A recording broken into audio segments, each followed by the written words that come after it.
Hi. Before we get started, we would like for you to ask, we would ask to like you. Well, we would ask you to like this video and subscribe to our channel.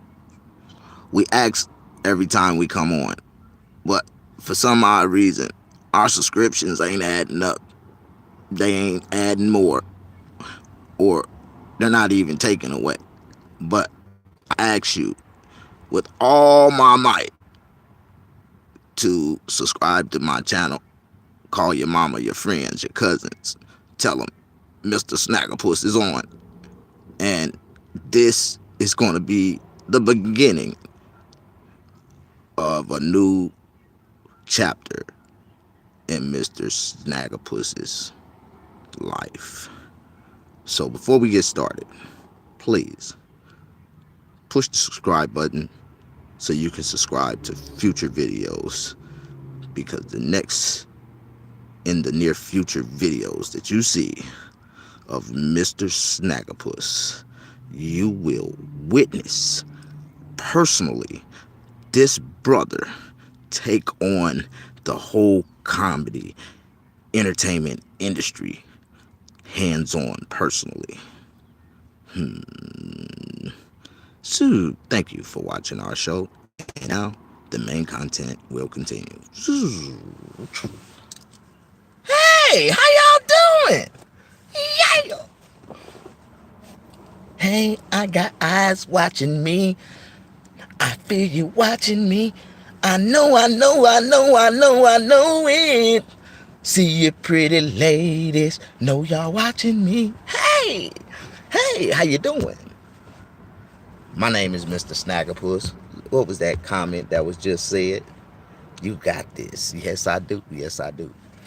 Yeah, first of all, I want to introduce myself to all my audience, to this future audience that I'm about to build. The Lord just gave me a revelation to do something, to say something, to talk about something that's about to happen.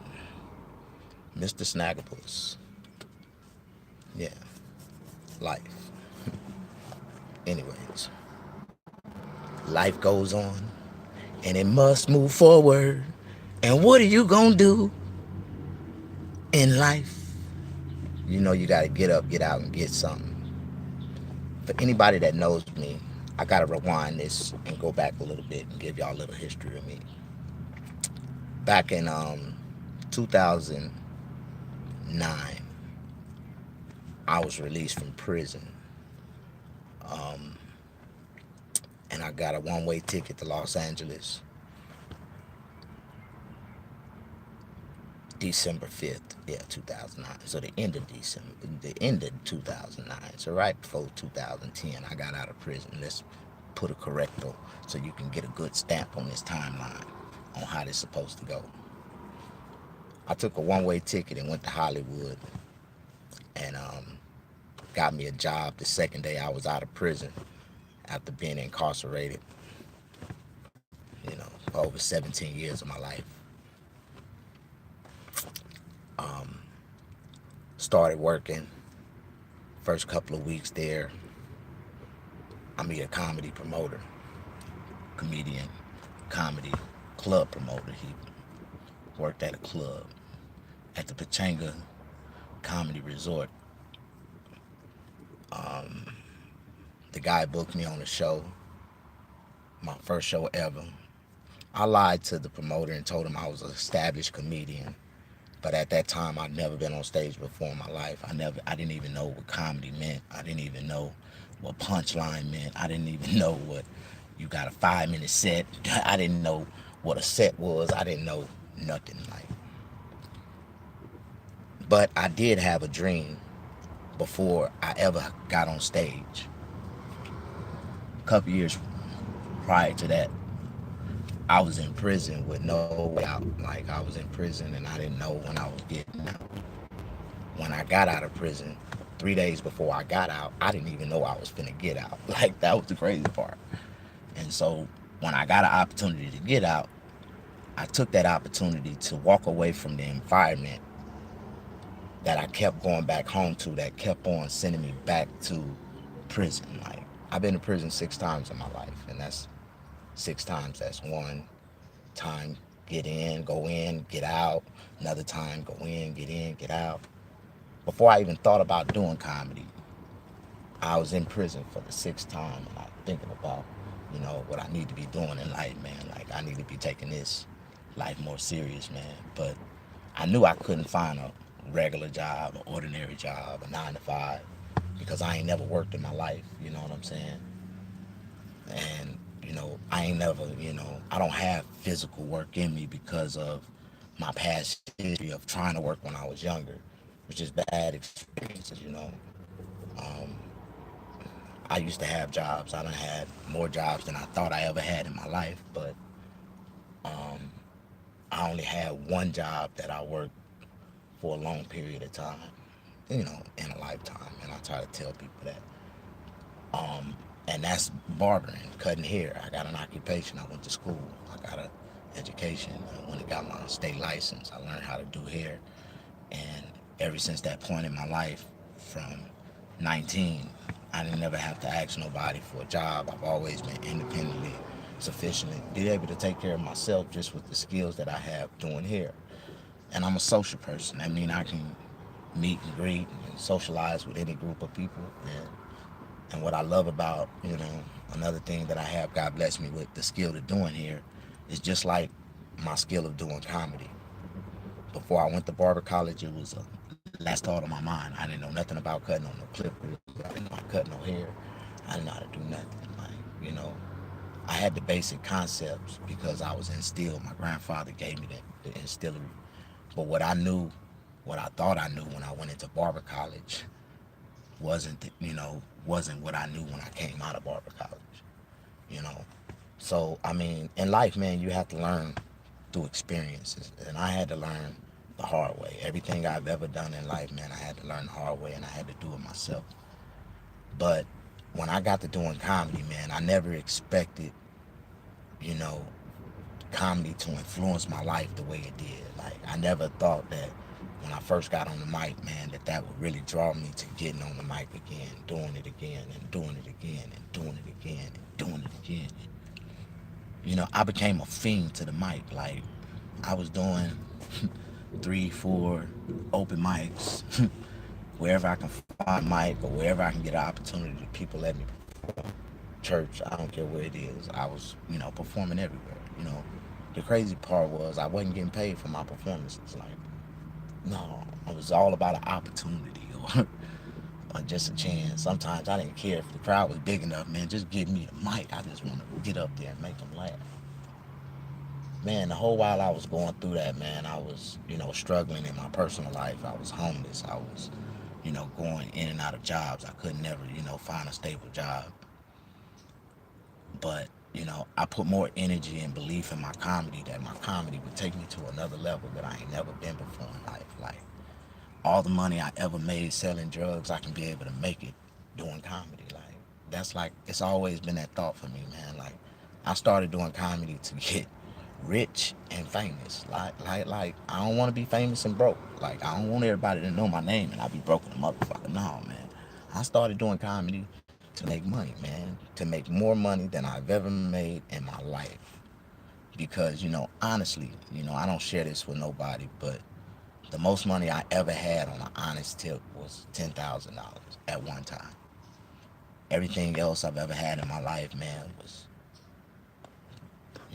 it was what it was. It never was honest. It never was, and it never lasts long. Like, you get it, it's just just a high, a rush for the moment. And then all the consequences come behind it. Like, man, my story is deep, man. I don't think nobody in this world has been through some of the things that I've been through, what I experienced. I started out fast. A lot of comedians seen my potential, seen my talent. Hey, what is this? Oh, I hope I'm still alive. Man, I gotta keep focused, man. I need y'all to hear this story. Man, my life got so bad in LA, man, where, when I'm gonna talk about the highlights first, I started doing comedy everywhere, promoting my own shows, having my own shows, things was good, man. Like, it got to the point, man, I was in a motorhome and everybody knew my struggle. And J. Anthony Brown, is one of my favorite comedians, man, one of my idols. Like, I was a fan before, I worked with the brother. So when I first met J. Anthony Brown, I met him like on the 10 freeway, like literally on the 10 freeway. He shot past me in a Rolls Royce, and I was with my baby mama. And I looked, when the Rolls Royce passed me up, I was looking at it and I was like, dang, that's a nice Rolls. And then I seen the nigga, man, that's J. Anthony Brown. So I sped up, got up on the side of him. Hey, Jay. I scared the shit out the nigga. The nigga got off the freeway. And boom, got off on Crenshaw. I got behind him, jumped out at the light. J. Anthony Brown, I'm a comedian, man. Inspired comedian, man. I've been trying to figure out, man, how can I perform in your club? I've been trying to call up there. He was like, man, here, call the number. This the manager, Neil. Call her. Just go up there. She'll put you on. Guarantee. I tell her I told you. Okay, cool. So I started going to the J spot, doing comedy, and everything was cool at first. When you so high on doing comedy, my nigga, you don't see the haters around you. You don't see the people that really hating around you. You so high. That was the thing about me. I was so happy in life, man, that people knew my situation, but they like, how in the fuck can this nigga be happy? He homeless. He ain't got shit. But I dress better than them. I look better than them. I smell better than them. You know what I'm saying? I perform better than them. In the midst of my worstest times in life, man. Like, it got to the point one time I was doing so bad, man. I had my girl, my kid, outside in the, in my truck while I was inside the club performing comedy for free. You know what I'm saying? It was deep. Then, I never, I ain't never, I never, when I had my family and I was, out here trying to do comedy, I wasn't on social media trying to, promote GoFundMe accounts. Told people, man, I'm homeless. Me and my family need help. I never did that, man. I kept on moving forward. I made a little money doing hair every day. I got her a little security job. She was making a little money. We had our son. Life was good in the beginning, man. You know what I'm saying? I was really happy. No matter what I was doing or how I was going, what I had, even though financially I really wasn't where I needed to be or where I wanted to be, I was happy. I had somebody that loved me. I had a child. You know, she never was a support. She never liked my comedy. She always thought, because of those groupies, I go and go fuck one of them. It's always, the person that's always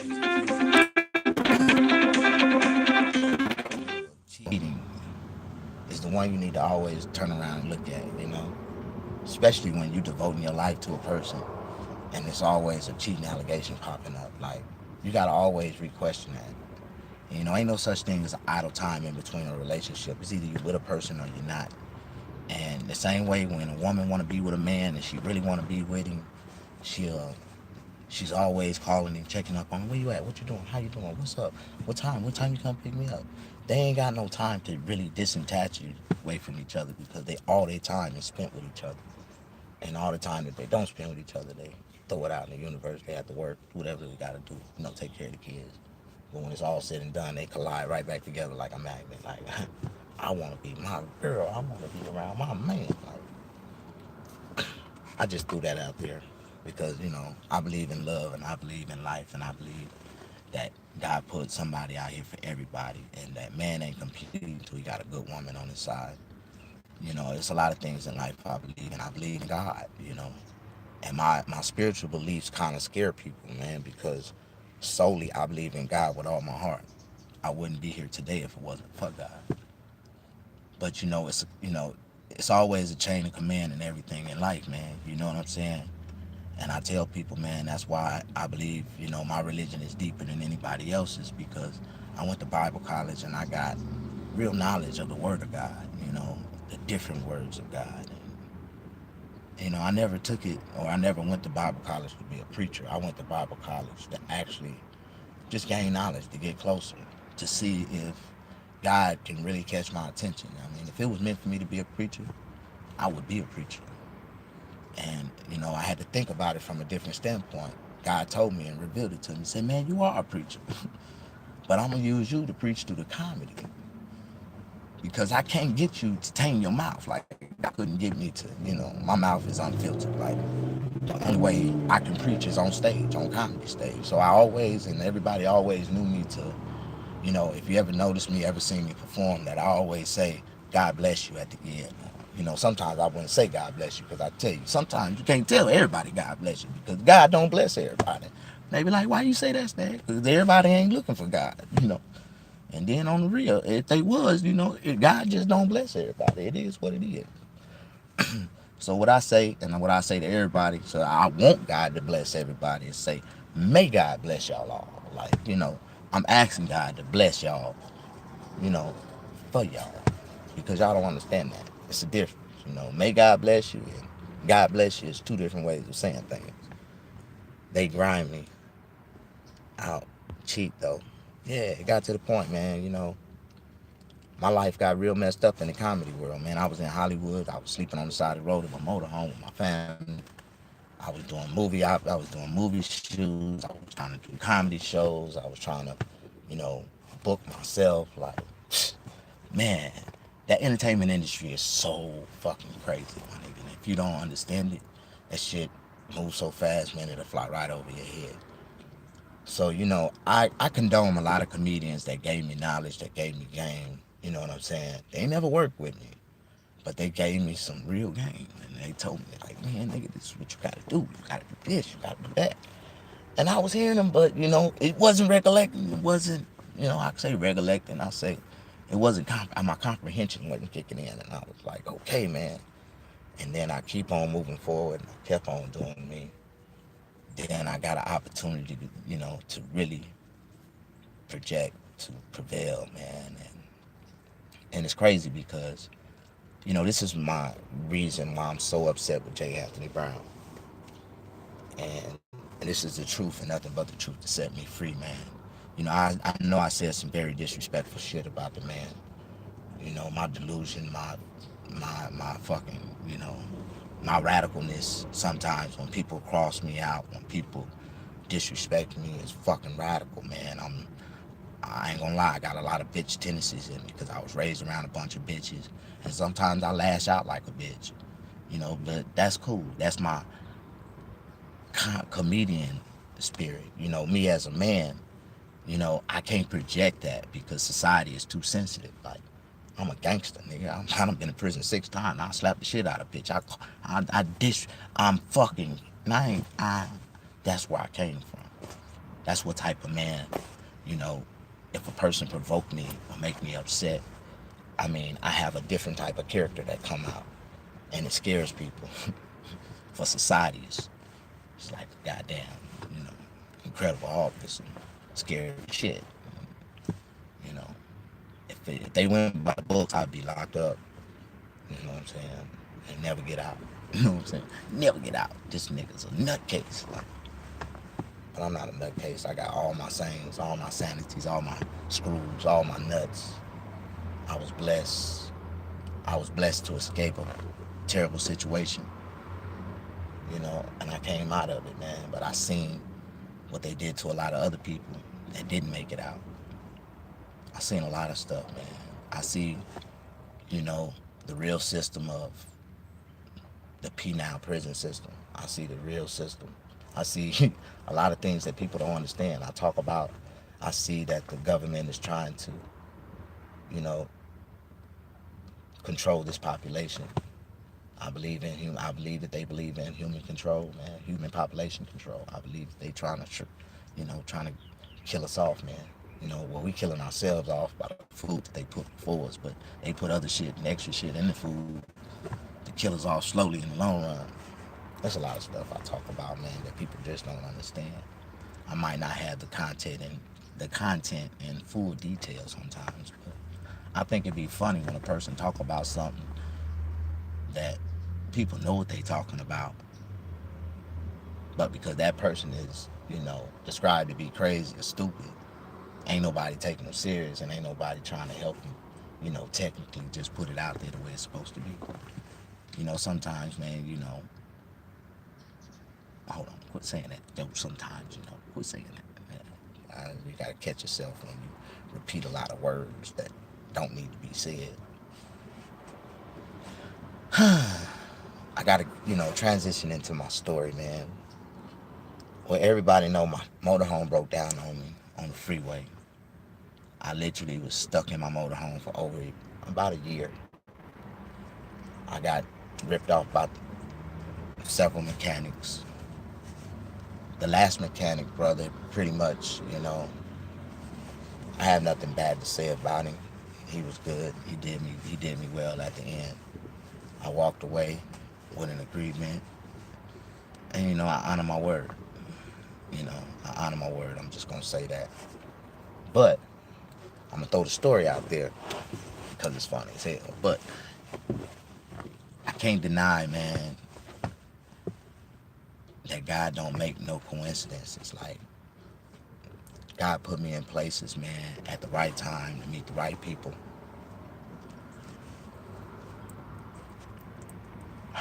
that helped me when nobody else helped me, man. It's crazy, man. I can talk about this, man, because God is, He always give us revelation. He always give us insights to our past and our future. Just sometimes, man, we don't sit down and really, pay attention to God's, signs. But when you get older, you start to realize, you start to slow down, and you start to see, especially if you're in tune with God. When you're in tune with God, you can see a lot of things that a lot of men that's not in tune with God can't see. Even when I was homeless, I was down, on my life, I was still doing better than the average person that had cars, homes, clothes, all on Instagram with 1 million followers and everything. Like, I don't know what it is about me, but anybody that truly know me, if I'm real cool with you, that means, you done been around me. And I've always been cool from the day I met you. But if we clashed or any kind of way, or, if I ever, said something that,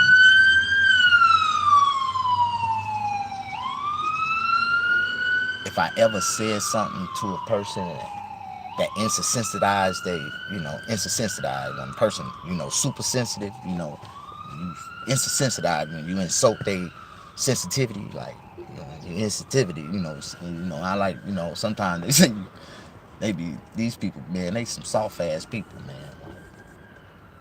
I got my own words, man.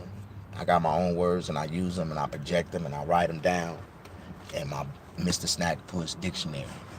One day I'm gonna try to introduce them to the Webster dictionary, but I think I got so many words I probably can write and create my own book. So I think I'm gonna do that shit myself, and then I'm gonna see if the Webster wanna buy them, and y'all can cash me out for the whole book. Goddamn it! Like, it's all about the business, man. Nothing else, man. Man, my life ain't shit right now, man. Matter of fact, I'm trying to come up with a shirt with a slogan. It's gonna be me. Y'all remember my Snaggapuss slogan, but this time I'm gonna have a hat on it with I ain't shit on it. I gotta find me a graphic designer, somebody that can draw that image for me. And I'm gonna start. I got my I ain't shit slogan. I'm about to.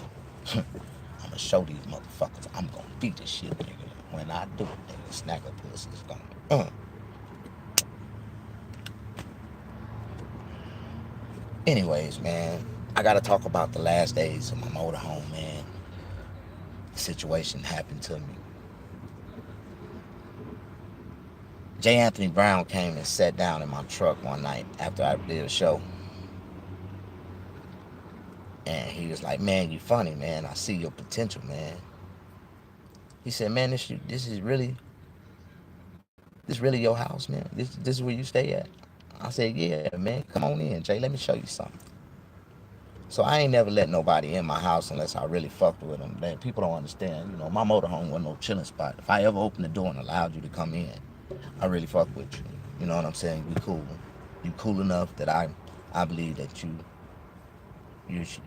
God allowed you to come in and see my house. You know, and when people came into my house, they'll look around and be like, oh man, this is nice. Oh man. I'm like, yeah, it is, man. God bless me while I nicely put it together myself. And it's cool, you know. But he came in and I had my baby mama and my child was sitting there and my son was just a couple months old. And he looked around, he's like, Snag, you do this all the time, man. You be doing comedy. How many shows you do a night, man? I said, man, I try to hit every open mic, anywhere I can get an opportunity to do a show, I'm there. He was like, man, I got something, man, that I'm working on, project. And I want to pull you in. I want to make you a part of it. I'm going to bring you a part of it. I'm going to put you in some movies. I'm going to get you some opportunities, man. And I'm going to help you out, man. I'm going to help you and your family, man, so you can come out of this truck and you can pay it forward to some other comedians, man. I'm going to really help you, man. And I was like, for real. And so my baby mama like, you for real? Yeah, I'm going to really help you. So that's when I got put on the show. No, and I ended up meeting up with the producers like a week later. He got my number. He called me. And I met up with, he was telling me about the show, came up to the show. I met the producers of the show. I did everything. He was telling me, say, man, what I'm trying to do is that I'm trying to, do my own show now. I just, I quit the Tom Joyner show, which he told me the truth about that. He didn't quit. He actually, they couldn't come to an agreement. Some kind of way, at one point, the highest peak of his career at the Tom Joyner show, he was getting millions for the contract. And over the years, that contract started to disintegrate. But Tom Joyner's contract was constantly going up. So it got down to the point where that last year, he said that they tried to present a contract to him that was just as low as when he first started. So he was like, man, you know what? Y'all with that bullshit. Y'all trying to push me away. Fuck this show. He quit. Now, I know the complete details of that. I just round that up in a summary, how fast, what he said about the show. And I was like, okay, that's cool. But he said, man, since I quit the show, I'm finna do my own show. My promotion, my producers say they feel like I'm good enough to do my own show. And I just gotta find a couple comedian hosts to, get the show going. We done tried a couple, but they ain't working out. I wanna put you on and see what you can do. I said, all right, cool.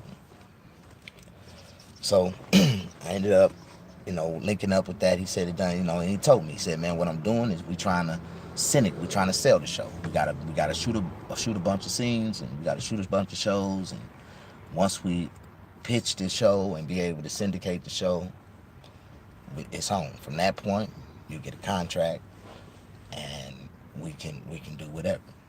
So the agreement was that I would get a little money every week for the show, and when we get a chance, when the show sell or whatever it do, we sell the show, we go syndicate it. I would get a full contract. That'll change my life. And I was like, all right, cool. So shot the show, and nevertheless, tell you, after I got on the show, a couple more comedians he tried to find a couple more co-hosts for the show. They kept on getting fired. We couldn't find a replacement. Then we ended up finding Courtney Black. Courtney Black was right on. She was pretty. Her content was hitting on point. She was an upcoming comedian. I was an upcoming comedian. We all fit the screen. When our voices collided together, it was a perfect show. Courtney, Snag, and J. Anthony Brown. I was J. Anthony Brown's sidekick. He pumped me up, man. So Jay gave me like 750. I want to say I never was a set amount. I got the receipts to prove it. It never was a set amount. The first time I got some money today, when I started doing the show, he said that now I gotta put you on, I gotta put you on the production team. So they had me fill out this little form, and I started picking up my check from the PR office. I had to go way on the other side of North Hollywood to get my check. So after the first month of doing the show, he cut me a check. I mean, my check was like 750. But every week he would go in his pocket and give me like 300, 200 cash. You know what I'm saying? One time he gave me like 500. He would always give me cash. Then every time he see me, he'd throw me some cash. How you doing, Snag? You broke? And I always tell him, man, I ain't rich, nigga. I ain't got a couple dollars. Shit, I'll take whatever you got. And which I did. I needed it. I wasn't broke. I had $100 probably in my pocket, or $50, $60 in my pocket. You know what I'm saying? I never was broke. So, but I always humbly accepted what he gave me, and I was cool. So, the little money he was shooting me was enough to, at that time I had a place. I didn't have no place. I was staying in my motorhome. So at that time I was able, what I would do was we would get hotels. It's like every 2-3 days, me and my old lady would get us a hotel room, and where she can get out the truck and relax and take a shower, do good. You know what I'm saying? Where she can just relax. And I would keep the hotel, usually on the weekend because I worked at the club. I would get the hotel like on Thursday, pay for it from Thursday, Friday, Saturday, and Sunday. So that freed me up to go out and I could do my shit. And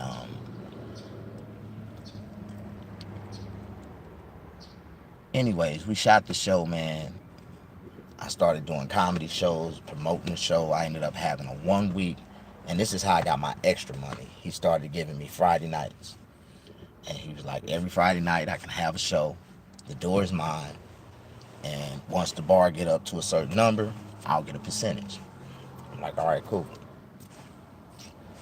I think I had the top 3,500 to get a percentage of the bar. So anything over 3,500, I got like a 20% of the bar. I'm like, cool. That show went on. That was Jay Spotlights. I promoted that show. I pushed it. Had a couple of that show. No, my first show. No, it was like my second show. My first show was a turnout. Turned out real good. Every time I had a show, my first show was on the New Year's. I got the New Year's show. Turned out, wall was jam packed. Everybody claimed it was because it was New Year's. The reason why my show was jam packed. I promoted my show. I had a lot of people there at my show that I had, personally, I hands on. I used to, hands on get people in the club. But I didn't say nothing, so I got shortchanged that night. You know what I'm saying? I ain't even get. As a matter of fact, I didn't get no money because motherfucker was telling me my numbers when the people came through the door. They was trying to say that the first show they kept people in there, to keep the numbers up, and that was some BS. So she trying to say that only like 30 of my people came through the door when I had a second person standing at the door. That's the funny part. I had a girl standing at the door counting the people that came in, asking with the tickets for the second show. And she counted like 89. And then I didn't count the 40 comedians that came in there for free. You know what I'm saying? And I told her, I said, man, that show, most of them people that came in that show was my people. The motherfuckers done mixed in the numbers and tried to claim my shit. I didn't say nothing about it. I just walked out the club. I didn't even get my money that night. So I went to the show. When I went and seen Jay at the show, he gonna ask me, say, man, I heard your show. It didn't turn out that good. I said, man, I don't know what the hell you talking about, man. My show, here go my numbers. I had somebody at that door, and they turned around and tried to integrate the first show with my show, and that shit wasn't cool, and I didn't even get paid. So he was like, what? So some kind of way, Jay went and checked the numbers. He checked the numbers, and I told him about some shit, even about another show that I had. Every time I had a show, my numbers would show. You know what I'm saying? The bar would show, the motherfucking or the goddamn the audience, the attendance was show, and each one of my shows was sold the fuck out. I just don't understand that. So some kind of way, this is when Jay accused Neil of stealing or laundering some money or not doing the math right or some shit. And he fired her, called all kind of bitches and this bitch stealing my money and all along, man. I don't know. I can't say for a fact, but I think Jay was fucking Neil. Neil was doing something strange for some extra change, but she wasn't really getting paid because she had like a little Buick, and I was like, man, ain't no way she fucking Jay, and she driving that old ass Buick, like, but. So, I mean, I had my assumptions to believe that she wasn't. Then again, I mean, sometimes the actions made it feel like he was. But Jay's a beast. And I seen some of the women that Jay liked. And you know, Jay don't really like them young pretty girls like that. Jay like them ugly. They fine as hell. Some Elefino looking motherfuckers. I swear to God, look like they daddy was fucking elephants, and they no, look like their mamas was elephants, and they daddy was rhinos, but they some Elefinos. I swear to God, he got some ugly black ass fine motherfucking women. Come find his ass sometimes, but I was like, you know, I ain't mad at him. I was like his sidekick, man. I used to make errands for this nigga, go pick up. I done went and got some prescription for this nigga. I went to the goddamn Home Depot and off what's the name Home Depot and bought supplies for this nigga house and shit. Like bought the nigga damn goddamn what you call that shit power washer, all kind of shit. Man gave me his credit card, gave me his money, gave me his code to his card to go get to go get shit. Like for real, gave me the keys to his cars and I drove his cars and shit, no problem. Drove him around like. That's the fucked up part. And all this shit while I'm riding around with him, I'm literally out of my damn motorhome parked on the side of the road, chauffeuring this nigga around. Like, what the fuck? Because I was blessed. I had a motorhome and I had a car. And I bought my old lady a car. Niggas got mad at me. And I was homeless. Oh man, I wasn't homeless. I was motor homeless. I had a motorhome. I wasn't sleeping on the streets. And I never was broke. And not one time did I ever go completely dollarless. Like, when I take that back, there was a couple times. There was a couple times I ain't have a dollar to my name or buy. I couldn't even buy a pack of cigarettes. But it wasn't for long. When the sun came up, somebody called me and a haircut came. Some kind of way, I had some money before the end of the day. So, anyways, man, shit got drama hit my life, man, and my old lady, she gave up on J. Anthony Brown gonna really help me. She got mad at me for doing the radio show every week. She got mad at me for going to the club. Cause all I was doing was promoting the club. I really wasn't getting paid for that shit. You know what I'm saying? I would walk out with a percentage. You know what I'm saying? That wasn't shit. You know what I'm saying? Like for real, $300. It was a couple $100 to put in my pocket at the end of the night. Sometimes I ain't even make $100. But give and take, rain, sleet, or shine. I promoted, I pushed, I did what I had to do. I did, I had to do the dirty work in comedy, man. I had to, for that opportunity, man. I had to do everything that they say that a lot of comedians had to go through. I had to go through it and endure it in the worst way. But it put me in position to have better opportunities than a lot of other comedians, man. Like, and I was really in the game, man. I was doing good. I started getting my little, and that's the thing about me. I always stay fresh and I stay ready for an opportunity, man. Like, but this is where me and J. Anthony Brown went wrong at. My motorhome broke down. Oh no, I'm gonna go back a little further so y'all can know. We ended up selling the show. The show went syndicated. Yeah, it went syndicated. And the fucked up part about it, when it went syndicated, Jay got a brand new car. Jay got a brand new suit. Jay started remodeling the club. Jay started doing everything. All about Jay. Jay ain't do shit for Snag. Jay kept telling me, say, man, Snag, you finna have your own personal attorney. You gonna have a manager. You gonna have your own PR, your personal representative. What's a PR? I didn't even know what a PR was. I'm like, damn, it's coming. You wanna know why? I said, why? He said the producers from the Steve Harvey show done bought out our show, man. They done bought out our show. and they finna promote me to the Steve Harvey show. I'm like, huh? I'm like, yeah, yeah, don't worry about it, Snag. I'm taking you with me. I'm like, okay, okay. So I kept working, kept on going to the club, kept on doing me. But then my motorhome broke down. Motorhome broke down. I was stuck on the freeway, and I tried to call, you know, J. Anthony Brown. I tried to call, the PR, left, the promoter. I was picking up my check, and I told him, I said, well, when you get in contact with Jay, tell him I'm in an emergency situation. My truck done broke down on me. I'm on the freeway. I'm stranded, and I don't have no money. I need to get my truck towed. Um, get in contact with me in some kind of way. So Jay ended up calling me.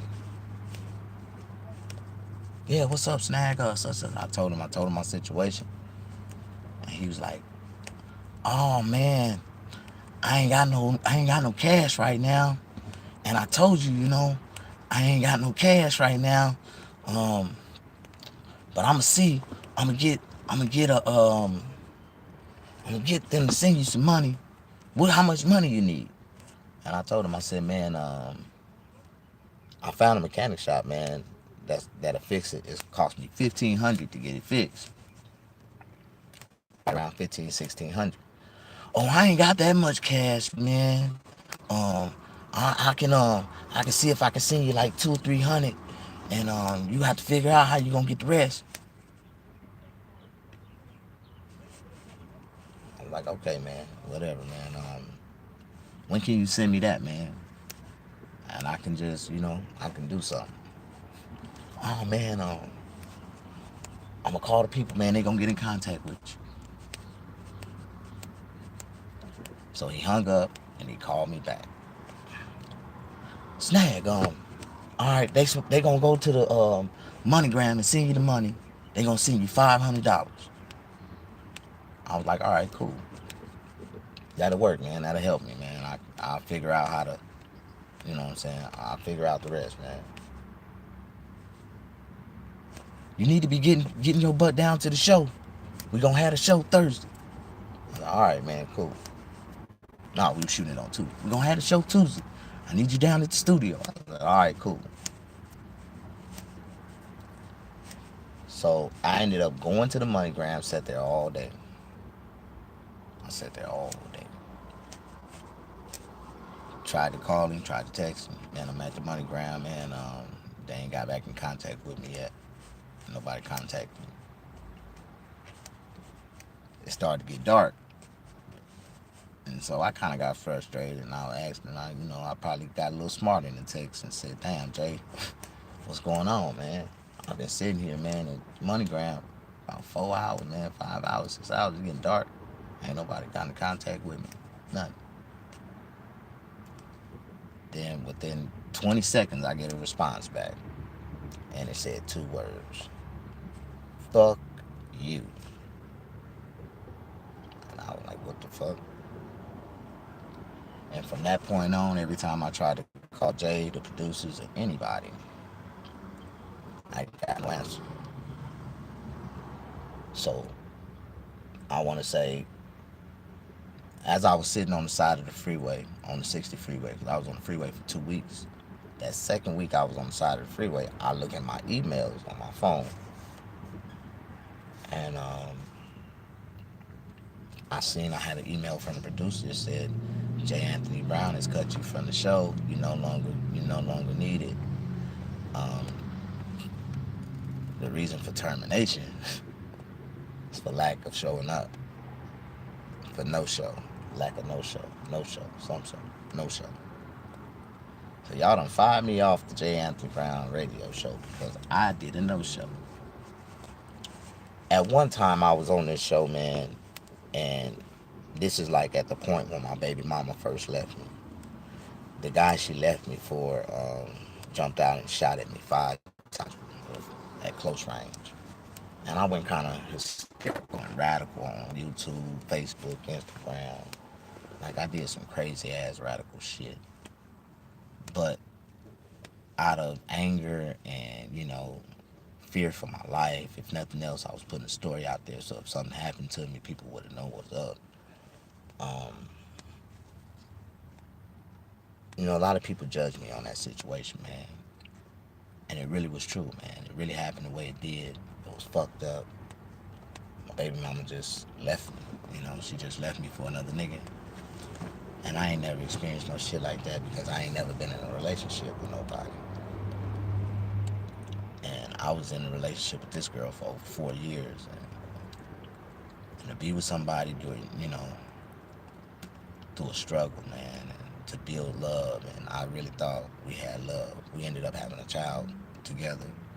And once, life was created in my mind, I was going all the way in. I was stuck. I wasn't going nowhere. I planned on being with her and my child for the rest of our lives.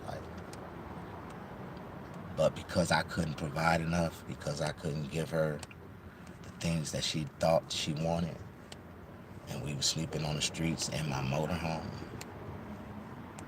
which some kind of way got infested with bed bugs.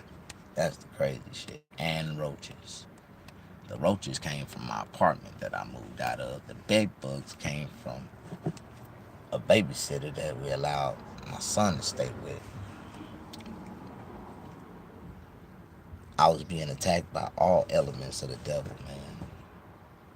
Surviving on the streets, still keeping a smile on my face. I wasn't making a lot of money.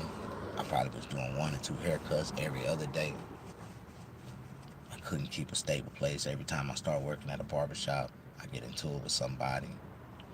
I get put out the shop, lose half of my clientele, go somewhere else, try to build some more clientele. It just wasn't working. So my baby mother fell out of love with me. That's what she claimed. I fell out of love with you.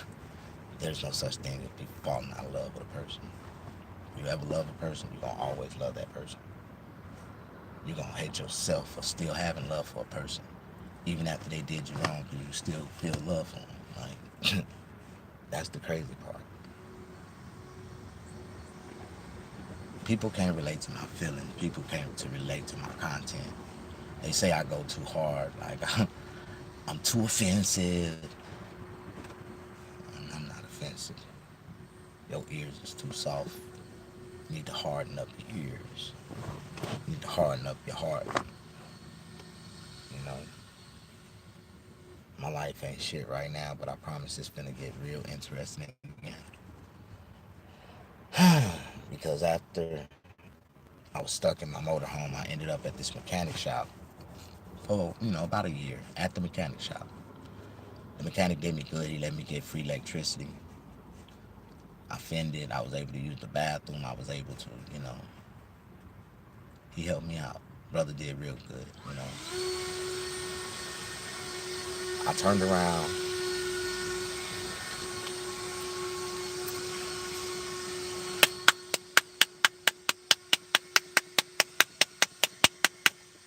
Yeah! Man, this is gonna be the beginning of my class action lawsuit that I'm finna start up. This is that new warning, the first pack I ever bought. And because the warning is so much they gotta put on the box now, they say that a federal court has ordered R&J Reynolds Company, Philip Morris USA, and all other tobacco makers to put this statement, health effects, on inside of these cigarettes. Now it's telling us that cigarettes is addicting, that cigarettes causes cancer. Cigarettes is addicting. I've been smoking these motherfuckers for 30 years. Now you gonna tell me they're addictive? If I'd have known they was addictive, I'd have never started smoking. I need my money. Y'all done fucked my life up. I've been smoking on these motherfuckers all my life. That's why I ain't stopped smoking, because I couldn't stop, and now I can't stop. And y'all gonna pay me to finish smoking these motherfuckers till I die because they was addicted and you never told me. And I done spent over $500,000 on Newports. I swear, I know for a fact, I done bought a Rolls Royce buying Newports. And Newports, because of that bullshit, them drugs they put in these motherfuckers, I need every dollar I ever spent back on these motherfuckers back. Because my life, it's not worth my life of what, my shortness of my life. You telling me my life has been shorted by 1/3, 2/3. Like, I'm only gonna see a 1/3. I'm only gonna see 60 when I'm supposed to live to see 120. No. This is gonna be the beginning. I'm gonna shoot a video on this called Newports. The beginning of my real lawsuit, and I'm finna really find me a lawyer to sue these motherfuckers for telling me that this shit is addictive now. Oh, I wish you'd have told me this 30 years ago. I'd have never started smoking. My mama, nobody would have. You owe my mama. You know, everybody that ever smoked Newports and Marlboros should get paid, man.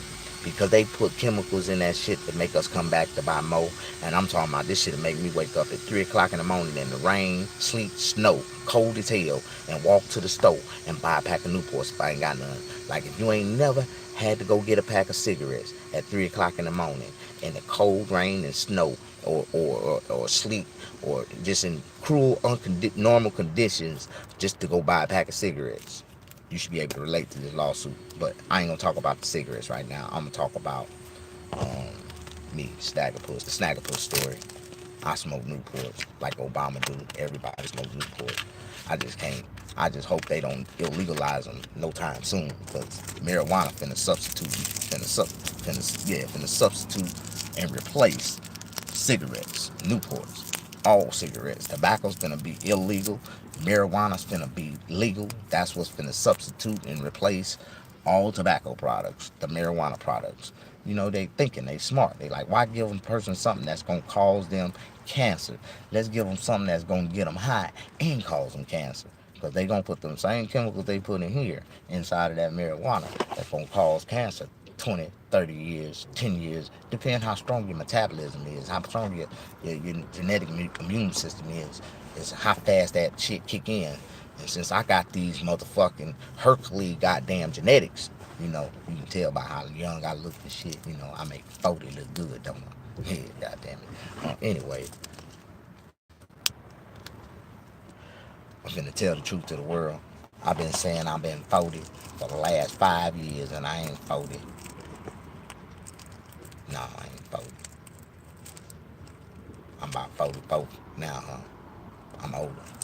Ain't no more comments. You say pimp God, grind me out here.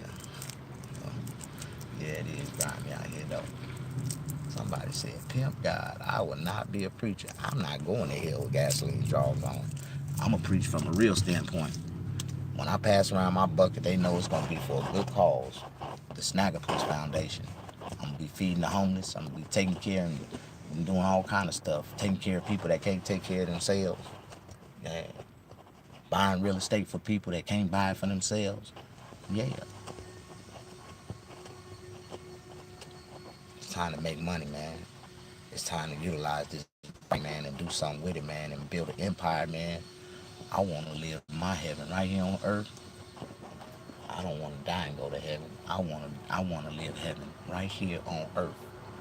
I want to sit inside an all-white Rolls Royce right here on earth. A gold Rolls Royce. Why have a gold casket when you can have a gold Rolls Royce with white interior? That's what I want. I want something that ain't no other nigga got. I want life. I want heaven right here on earth. You know you can have that, right? Because that's where heaven at. Heaven ain't up there in the clouds beyond the sky, nigga. Ain't no sky up there. Ain't shit up beyond that. You see that? This is a... I don't even want to talk about it, man. If you believe the world is flat, then you think like me. If you believe the world is round, then you a stupid motherfucker that believe the shit you see on TV. Um, Other than that, I say a lot of stuff that people don't like, man. I'm a real comedian, man. But when I was sitting on the side of the road, man, Brother Kenny gave me a vision, man, and he never said nothing bad. He always uplifted me. Sometimes, you can you can learn a lot from people, man. I used to have a bad seed in my mind, man, for white people, man. Like, not just to say a bad seed. I done had a lot of white people did me wrong in life. And so I've always had a bad concept. But I've always had an open door for any man that I've ever dealt with in life. I've always had a shaking hand, open door, like, and I give every man the same opportunity, and I give every man the same respect that I seek for, like, for real. I've always done that, and I've never, looked at any man to be lesser than me. You know, I respect little men just like I respect big men. You know what I mean? I'm different. But I never, I never reached out and shook a man's hand with no evil intent. If I ever reached out and shook your hand, that was because I felt like we could, benefit each other in some kind of in a great way, not in a bad way, in a positive way. You know what I'm saying? I always want to, help a person when I come into their life. I want them to be able to help me. You know what I'm saying? If we, how do you say, circulate this same type of energy and help one another, this world will be a better place, man. But it's so much envy and hatred amongst each other. A person can see a person have a good spirit and they're a person with a negative spirit and they hate that person for being happy. Like, you know, I'm a real man. I'm a real one, man. I don't think there's another comedian or another person in this world that been through the stuff that I done been through, that seen the stuff that I've been through, that experienced the things that I've been through. I stayed in a cell for 7 years. 7 years by myself. I, man, solitary confinement. Camp 32, Parchment. If you don't know what Camp 32 is, I'm a real one, soldier. I throw kites and strolls around the corner. Yeah, I'm a baller. That mean I'll pull my dick out in front of a bitch and start jacking off in her face. Like, I just didn't understand, it's two different type of systems in this world, man. You got a California prison system and you got a Mississippi prison system. Mississippi prison is the inmates against the guards. Like, nigga, we are slaves, bound down, and y'all motherfuckers is holding us down for the white folk, for the crackers. That's the way niggas feel in the penitentiary. I'm talking about guards get fucked up every day. They got to sign a consent form. Their life is was not the MDOC responsibility. If some bullshit happened to you, you say something wrong, one of these motherfuckers, they get a hold of your ass. That's why they try to psychologically hire more women than men, because they feel like a man won't hurt a woman as fast as they'll hurt a man. But they really don't understand what they get themselves into. Them women be having some spouty ass mouths. And, you can be too spouty out the mouth, shouty, and get your ass fucking fucked up if you reckless out the mouth. Some of these bitches be too reckless out the mouth. You gotta understand that shit. Spouty ass mouth, get your ass slapped. Uh, Penguin style. Anyways, this is part one of the Mr. Snaggapuss story. Got 15%, so that means a few more minutes to project the story and what we was. I was in my motorhome and I was talking about the projection of white people, man. I done had some good white people in my life, man. I ain't gonna lie. For all the good white people I've ever dealt with, override all the bad white people I've ever came in contact with. It does, man. Because deep down in my heart, I feel like there's a Kellen in every white boy that I meet. Deep down in my heart, I feel like there's a Kenny in every white boy that I meet. Like, it is. There is some, and I had to look at this from a different standpoint. Like, I met a unracist, rich white boy, child. You know what I'm saying? When I say that as a kid, I met a rich, unselfish, non-prejudiced. He didn't see color. He didn't understand what color was. White boy. Then I met a redneck, little bitty white boy. Trailer park trash, poor family, racist, little white boy. Stayed right across the street. He was innocent. He didn't know he was instilled. His dad had died, so the reason why, he didn't have that instillery in him. But at first, first couple years of his life, his dad was around, so he had that instillery still in him from what his dad had taught him when he was little. But after I whooped little Robbie ass a couple times, me and Robbie, he fell right on in place, and me and Kellen got along real good. Kellen was one of them like brat kids, like he was just a brat. He liked for people to kiss his ass. That's just the way Kellen was. He had everything, so if you wanted, Kellen had enough four wheelers for the whole crew. Like, if you want to ride my four wheeler, man, you just gotta say, man, good morning to me. Like, Kellen he was crazy as hell. Cool. But anyways, My grandmother ended up buying those rich people house from them. A nigga family came and bought those crackers out. Like that's the way my grandfather described it. So yeah, we came and bought these niggas out. But it was time for them to move. They said too many black people was moving in the neighborhood, and they had been living there for a while, and it was time for them to move. And they actually sold us a house that wasn't as nice as we thought it was when we bought it. But when my grandmother went on and got it, she liked it, and she kept it. The things we done had in my family that you know that they just took from us. Or at the end, we couldn't afford to keep, so we sold out to keep life living. Money got to rotate in life, and if your money don't rotate, it disintegrates.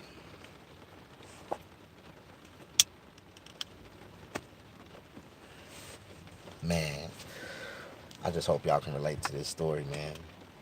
So I was sitting on the side of the road inside my motorhome, done got off the J. Anthony Brown show that they done sold. Now he's on Steve Harvey's show. Still using my same ideas from our show, projecting them to the Steve Harvey show, adding his twist to it. Still using my words. You know, I got my own words, man. I got words that's so good, man. When people hear them, they can't help but to embrace them and use them. That's how I know my words eventually gonna be real words that society will respect. But you know, every time I say a word, I tell a word that that ain't a real word. Snag, it is a word. Then I say it, motherfucker. Like, goddamn. Um, this is the story, man. I ended up having to come back to Mississippi. I took my son to Mississippi, and my mother was keeping him from me. And the courts had ordered me to come and turn him back in. And so I had to go back to Mississippi and get my son. And that was the first time I had left California since the day I came back and I was doing comedy. And while I was gone, I ended up staying gone a couple weeks because I didn't have no money. I just had enough money to fly out there. So I had to come out here, find a job, make some money.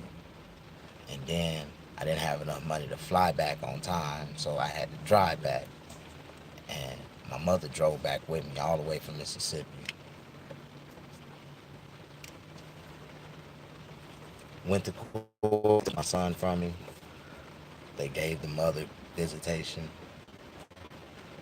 rights after she came into the courtroom with the guy that shot at me 5 times and said that they are still together. They got a house together. She want custody of my son back. And the courts allowed that to happen. I kind of got hysterical, went out my mind, started crying. The court started labeling me to be crazy. Said I couldn't compose myself. And they took my son from me. So I came back to Mississippi with my mama. And I just had plans on just starting all over. Just get me a job, buy me a house, and just work and just build my stuff up so I can go back and try to get my son back by January. I came to Mississippi, I started working. Sad part, I just didn't make enough money. Didn't make it fast enough, couldn't do it fast enough. But life goes on. So I'm turned around, my license, driver license, ID, insurance, everything is in California. I'm stuck in Mississippi. I couldn't do nothing. So I came up with a brilliant idea one night. I was asleep. I said, you know what? I can't turn my back on my child. I can't walk away from my comedy career. I can't walk away on everything that I was doing in life because my mother begged me to come back to Mississippi. I wanted to get out the car and stay there, but she was like, no, you gotta come back. You ain't got no home. You ain't got no motorhome. You ain't got no clothes. You ain't got nothing. Just come back, baby. So to ease my mama mind up, I came back and I tried to work. I tried to do this. I tried to do that. It just didn't work out. So I chose to make another decision in life, and I chose to go back to Vietnam, man. Right now, I'm dressed clean. I'm blessed. I'm ready. But in a couple more days, I'm going back to the streets of LA. I can't do this. I can't live up here. I can't. I got a house. I got somewhere to stay. I got a job. I'm living. I'm eating good every night. I'm taking a shower every day. But I'd rather sleep on the side of the road, man. Homeless in a tent than to give up on everything that I've been working on for the last 10 years. I don't have to deal with nobody that I dealt with in my past. I'm a prime example, man, how you can just turn a chapter, a new page in your life, and walk away from anything, everything that you've ever been a part of instantly.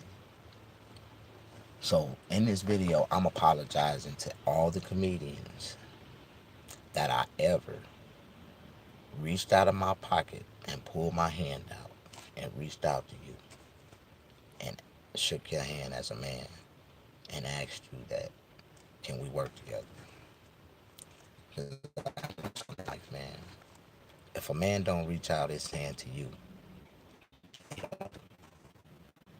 and a lot of people that crossed me in my path, from J. Anthony Brown to the comedians that I worked with, was all the comedians that because I seen them, as comedians before I got into the game. I was infatuated with those people. I was reaching out, hey, how you doing? My name's Snaggapuss. I want to work with you. You know, I met some real comedians and I met some fake ones. I met a lot of fake ones. It is what it is. And the game is to be sold, not to be told.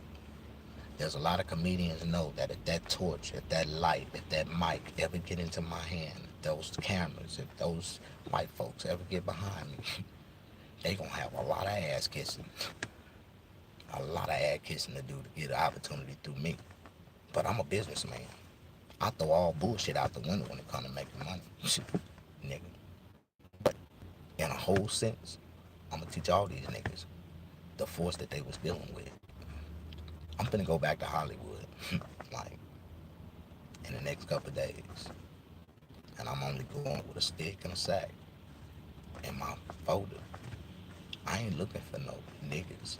I'm looking for some white folks to get behind me, man. I'm looking for some Mexicans to get behind me.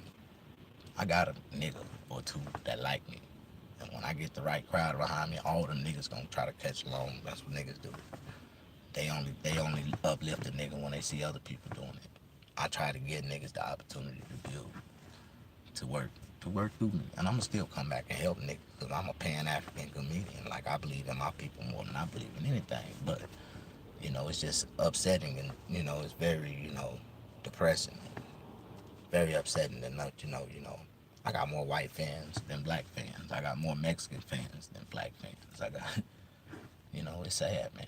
None of my people believe in me. I'm like, oh, you be funny. Tell me a joke. I don't tell jokes, nigga. I don't have to. Why? Because my whole life is a joke. That's some real comedian shit. And you have to listen to them comics. My story is 10 times better than Richard Pryor's, nigga. My mama was a crackhead, drug dealer, madam, and some more shit and taught me the game hands on. I ain't never met my father. I've been looking out the window waiting on that nigga to come all my life and he ain't never showed up. And not one day have I ever asked a man, asked a man, asked a man, asked a man. I just like to say that shit.